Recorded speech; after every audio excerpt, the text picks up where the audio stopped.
আবারও রাজ্যে ম্যালেরিয়ার থাবা। জিবি হাসপাতালে চিকিৎসা করিয়েও শেষ রক্ষা হয়নি। 3 দিন জিবিতে চিকিৎসাধীন থাকার পর মৃত্যু হলো বহিরাজ্যের এক শ্রমিকের। নাম পঞ্চা সর্দার, বয়স 21, বাড়ি পশ্চিম বাংলায়। রাজ্যের দক্ষিণ জেলার শান্তির বাজারে যোগালির কাজ করত সে। প্রথমে জ্বর হলে তাকে শান্তির বাজার হাসপাতালে নেওয়া হয়, কিন্তু অবস্থা আশঙ্কাজনক হওয়ায় তাকে জিবি হাসপাতালে স্থানান্তর করা হয়। ম্যালেরিয়া আক্রান্ত হয়ে জিবি হাসপাতালে বহিরাজ্যের শ্রমিকের মৃত্যুর ঘটনায় চাঞ্চল্য ছড়িয়েছে।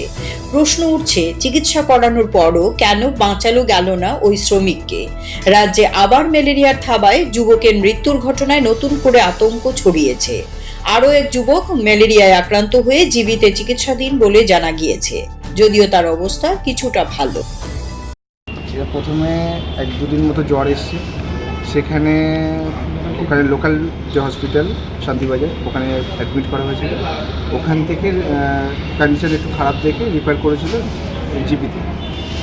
এখানে ট্রিটমেন্ট 3 দিন চলেছে, তারপরে এখানে এক্সপায়ার হয়ে গেছে। কি বলেছিল ডাক্তার? এখানে বললো যে ম্যালেরিয়ার জন্য।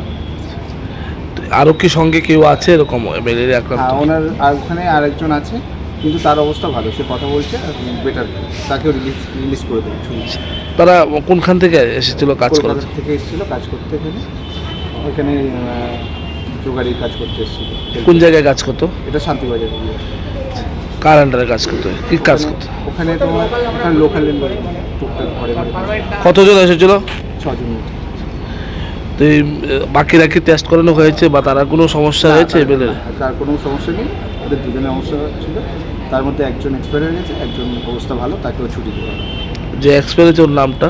পঞ্চা সর্দার, বয়স? 21, বাড়ি Kolkata. Siri TV, channel for news and entertainment.